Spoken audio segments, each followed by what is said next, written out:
Hello दोस्तों, कैसे हो आप अच्छे होंगे, ये मैं उम्मीद करता हूँ, क्योंकि बेसब्री से आप लोगों को इंतज़ार है कि अभी नीट का रिज़ल्ट लगने वाला है। कुछ ही दिनों में आंसर कीज़ आने वाली है और ये आंसर कीज़ आने के बाद में तुरंत ही रिज़ल्ट लग जाएगा और जैसे रिज़ल्ट नीट का लग जाएगा, तो आपने अपनी खुद की रैंक कितनी आएगी, ये समझ में आएगा। दोस्तों, बहुत सारे छात्र और पेरेंट जो है सिर्फ़ नीट के रिज़ल्ट का इंतज़ार कर रहे हैं। लेकिन उससे पहले कुछ खास बात मैं आप लोगों को बताना चाहता हूँ कि रिजल्ट से पहले आप 12 पास हो या आप गैप करके रिपीट कर रहे हो, तो आपके पास डॉक्यूमेंट कौन से होने चाहिए बहुत ज़रूरी है। क्योंकि डॉक्यूमेंट के कारण हमारे कई जगह पर क्या होता है कि हमारे एडमिशन कैंसल हो जाते हैं और एडमिशन कैंसल होने के कारण जो है उसे हम खुद ज़िम्मेदार होते हैं। तो उससे पहले हमें कुछ तैयारियाँ करके लेनी चाहिए ताकि हमारी कुछ मिस्टेक हमारे जीवन को, हमारे करियर को बर्बाद ना कर सके। तो ये वीडियो आपके लिए बहुत काफ़ी महत्वपूर्ण है दोस्तों। ये वीडियो इतनी अच्छी है कि इस वीडियो को आप सेव करके रख लीजिए। अगर चैनल पर नए हो, तो चैनल को सब्सक्राइब करके रख लीजिए ताकि ये वीडियो आपको दोबारा मिल सके। तो चलो, सीधे हम चलते हैं स्क्रीन के ऊपर और कौन से डॉक्यूमेंट इम्पोर्टेंट हैं और क्या-क्या ज़रूरी चीज़ें हमें देखनी चाहिए, इसके बारे में हम पूरी जानकारी इस वीडियो में देखने वाले हैं। तो चलो आइए हम देखते हैं। तो नमस्कार दोस्तों, मैं हूं डॉक्टर संतोष आड़े। आप देख रहे हैं प्रेरक गुरु यूट्यूब चैनल। प्रेरक गुरु में आपका स्वागत है। तो चलो सीधा चलते हैं हम स्क्रीन के ऊपर। तो दोस्तों, ये नीट यूजी 2025 में जो है कि मेडिकल में नीट का रिजल्ट लगने के बाद में मेडिकल के एडमिशन में हर तरह से परेशानी से बचने के लिए ये वीडियो बहुत महत्वपूर्ण है। फॉर्म भरने से पहले या फॉर्म भरने के बाद, एडमिशन फॉर्म भरने के बाद, उसके पहले बहुत सारे बच्चे जो है छोटी-छोटी गलतियां कर लेते हैं। तो कौन सी गलतियां ना करें, ये हमें देखना बहुत जरूरी है। जैसे अगर आपको एडमिशन लेना है नीट का रिजल्ट लगने के बाद में, जैसे कि एमबीबीएस को लेना है, बीडीएस को लेना है, बीएमएस को लेना है, बीएचएमएस को लेना है, बीपीटी को लेना है, बीएससी को लेना है, बीएससी नर्सिंग कोर्स है, उसके बाद में बी फार्मा है एंड पैरामेडिकल है। इन कोर्सेज को जब हम एडमिशन लेते हैं, तो हमें किस चीज की जरूरत होती है, क्या डॉक्यूमेंट में कोई गलतियां होती है, इसको पूरी जानकारी जो है, इसकी पूरी जानकारी इस वीडियो में हम देखने वाले हैं। तो वीडियो को अंत तक अवश्य देखिए दोस्तों। तो देख लीजिए कि नीट मेडिकल एडमिशन डॉक्यूमेंट की लिस्ट क्या क्या लगती है। बहुत सारे बच्चों को पता नहीं होता है काउंसलिंग के समय जो है कि कुछ काउंसलर को ये कुछ बातें जो है भूल जाते हैं, तो इन बातों को हमें देखना बहुत जरूरी होता है। सबसे पहले बात है कि आपका एडमिट कार्ड, अभी भी एनटी की वेबसाइट के ऊपर आपका एडमिट कार्ड आप डाउनलोड कर सकते हैं। आपको मौका है, एडमिट कार्ड डाउनलोड कर लेना चाहिए। दूसरी बात है कि नीट एप्लीकेशन फॉर्म, जब आपने नीट का एप्लीकेशन फॉर्म भर लिया था ना, उस समय आपका कंफर्मेशन पेज जो है वो डाउनलोड कर लिए। वो भी अभी तक वेबसाइट के ऊपर आपको मौका है डाउनलोड करने का। एक बार आंसर की आ जाएगी तो आपको जो है नीट का कंफर्मेशन पेज डाउनलोड करने में दिक्कत होने वाली है। इसीलिए अभी तुरंत डाउनलोड कर लीजिए और उसे सेव भी कर लीजिए। उसी के बाद जब नीट का रिजल्ट लग जाएगा, तो नीट का रिजल्ट लगने के बाद में जो है, जो स्कोर कार्ड आएगा आपका रैंक का, उसको भी आपको डाउनलोड करके लेना है। उसके बाद आपके 10वीं की पास की मार्कशीट आपको बहुत जरूरी है और 12वीं पास की भी मार्कशीट। ये कॉमन बातें बता रहा हूँ, आगे बहुत अच्छी इंपॉर्टेंट बात है। उसी के बाद जो है कि 10वीं पास का सर्टिफिकेट होना बहुत जरूरी है। उस सर्टिफिकेट के ऊपर आपके टीसी के ऊपर जो बर्थ डेट है, वो बर्थ डेट और बर्थ प्लेस होता है। तो इसीलिए 10वीं का सर्टिफिकेट जो है वो बहुत इंपॉर्टेंट है। उसके बाद 12वीं का सर्टिफिकेट, जो बच्चे अभी इस साल में एग्जाम दे चुके हैं उसका सर्टिफिकेट नहीं आया, लेकिन जो पिछले साल दे चुके हैं उनके पास उनका सर्टिफिकेट है। उसी के बाद में आजकल माइग्रेशन सर्टिफिकेट की बहुत जरूरत है, क्योंकि आप अगले अलग स्टेट में, दूसरे स्टेट में अगर एमबीबीएस, बीडीएस, बीएमएस, बीएचएमएस के लिए अगर दाखिला करना चाहते हो, एडमिशन लेना चाहते हो, तो आपको माइग्रेशन की बहुत जरूरत पड़ने वाली। तो माइग्रेशन सर्टिफिकेट ये कहां से मिलता है?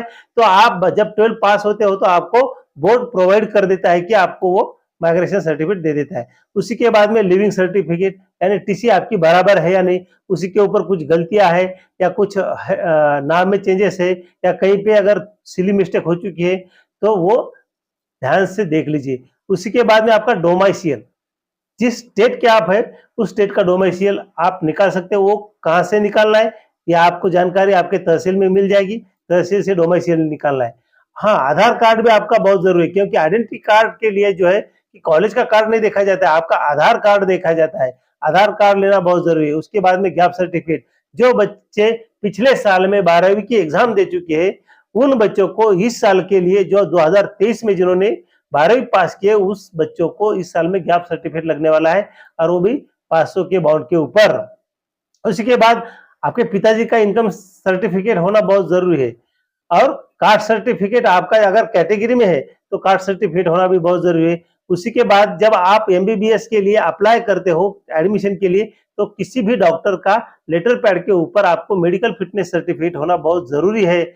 उसी के बाद में अलॉटमेंट लेटर, जब आप एडमिशन के लिए प्रोसेस करोगे तो आपको अलॉटमेंट लेटर दिया जाएगा, वो भी होना बहुत जरूरी है। और आपके पास 8 पासपोर्ट साइज चाहिए। वो भी पासपोर्ट कौन से चाहिए? जो पासपोर्ट आपने नीट के एग्जाम फॉर्म भरते समय दिया था, वही पासपोर्ट चाहिए। और उसी के साथ साथ दोस्तों, कॉलेज की ओर से आपको और एक सर्टिफिकेट मिलता है, वो है कैरेक्टर सर्टिफिकेट।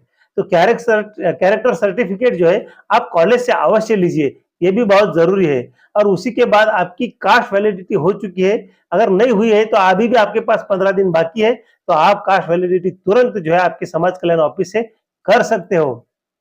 ठीक है, तो देख लीजिए दोस्तों, इन सारी बातों को बहुत ही बारीकी से लेना चाहिए, इसको नजरअंदाज करके नहीं चलेगा। तो क्या चेक करना है? बहुत सारे बच्चे गलतियां कर लेते हैं, मेरा तो मार्कशीट है, मेरा टीसी है, लेकिन उसी के साथ साथ जो है कि छोटी छोटी सिली मिस्टेक जो होती है वो हम लोग कैसे कर लेते हैं, देख लीजिए। अभी अगर मैं यहाँ पे बता दूं आप लोगों को, तो यहाँ पर देख लीजिए कि जैसे आपका मार्क मेमो है, बराबर है, मार्क मेमो और टीसी। तो मार्क मेमो और टीसी के ऊपर हमारा नाम बराबर है क्या, स्पेलिंग बराबर है क्या, माता जी का नाम बराबर है क्या, हमारी बर्थ डेट बराबर है क्या, और वही चीज जो है हमें आधार कार्ड के ऊपर लगती है। आधार कार्ड के ऊपर जो नाम है वही हमारे मार्क मेमो के ऊपर होना चाहिए, और ट्रांसफर सर्टिफिकेट के ऊपर भी होना चाहिए। और ये पैन कार्ड और ड्राइविंग लाइसेंस तो ऑप्शन में है दोस्तों। तो इन बातों को पहले आप घर पर जांच ले कि ये हमारे बराबर है या नहीं। अगर नहीं है तो तुरंत कॉलेज जाइए, जहां पे आप अपना दाखिला हुआ था 12 के लिए, 11-12 के लिए, वहां पर जाकर करेक्शन कर कर लीजिए। उसी के बाद जो है कि देख लीजिए दोस्तों, ये चीजें बहुत जरूरी है कि जो छात्र ईडब्ल्यूएस सर्टिफिकेट को भी चेक कर लीजिए, क्योंकि ये ईडब्ल्यूएस सर्टिफिकेट जो है हमें 1 अप्रैल के बाद, यानी 1 अप्रैल 2025 के बाद का जारी हुआ चाहिए, वो भी तहसील कार्यालय से। उसी के बाद एनेक्चर 1 जो स्टेट काउंसलिंग के लिए और नेशनल यानी सेंट्रल काउंसलिंग के लिए बहुत जरूरी है। ठीक है, वह छात्रों के पास फोटो के साथ में होना चाहिए। मैंने नीचे यहाँ पे उनकी तस्वीरें दी है। तो ये चीजें, और जिनके पास नॉन क्रिमिनल है वह इस साल का चलता है, जिसके ऊपर 3 साल की वैलिडिटी रहती है। और आप ओबीसी में हो, बराबर है, अगर आप ओबीसी कैटेगरी में आते हो तो ओबीसी का सर्टिफिकेट भी 1 अप्रैल 2025 के बाद का होना चाहिए।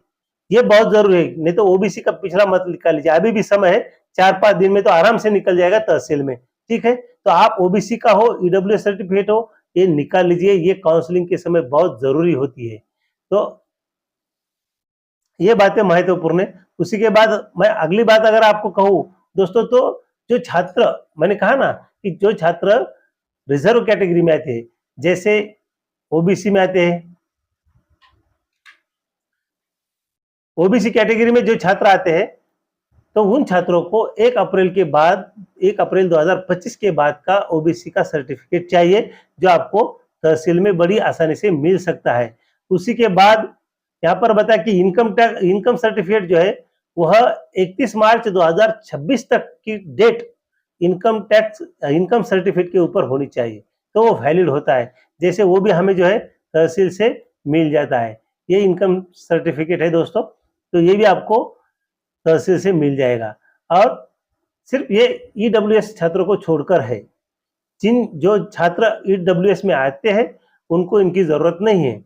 और दूसरी एक महत्वपूर्ण बात है कि आपकी जन्मतिथि, कुछ बच्चों के आधार कार्ड के ऊपर गलत हो जाती है, किसी के ऊपर गलत हो जाती है, या 10वीं के सर्टिफिकेट पे जो आपकी बर्थ डेट है वही आपके टीसी पे होना जरूरी है, ये कॉमन बात है। और आधार कार्ड के ऊपर मिस्टेक हो जाती है, कभी-कभी क्या होता है खाली ईयर होता है, तो उसको भी आप सेतु सुविधा में जाकर जो है उसको प्रमाणित कर लीजिए, उसमें करेक्शन कर लीजिए। और मैंने बताया कि जो 10वीं के प्रमाण पत्र के ऊपर जन्मतिथि है, वही जन्मतिथि आपके आधार पर, पैन पर या आपके टीसी के ऊपर होना बहुत जरूरी है। तो दोस्तों, इसी के साथ-साथ जो है कि जिन बच्चों ने गैप सर्टिफिकेट जो पिछले साल में 12वीं पास हो चुके हैं, उन बच्चों ने क्या-क्या सावधानी बरतनी चाहिए। तो सबसे पहले मैं कहूँगा कि जो गैप सर्टिफिकेट है ना, ये गैप सर्टिफिकेट 12वीं का जो है ₹500 के बॉन्ड के ऊपर आप निकाल लीजिए। जैसे यहाँ पर मैंने पिक्चर बताया है, तो इसके हिसाब से आप तहसील से कहीं से भी आप जो है कि आपका गैप सर्टिफिकेट निकाल लीजिए। उसी के बाद में जो है कि ये बहुत इंपॉर्टेंट है, फिटनेस सर्टिफिकेट, मेडिकल फिटनेस जो है, जो एमबीबीएस डॉक्टर है, मेडिकल ऑफिसर है, उनके लेटर हेड के ऊपर लिख लीजिए, क्योंकि ये मेडिकल फिटनेस सर्टिफिकेट जो है एनटी की वेबसाइट पर दिया गया है, लेकिन जैसे का वैसा ही वो मायना जो है वो मेडिकल ऑफिसर के लेटर हेड पे होना बहुत जरूरी है।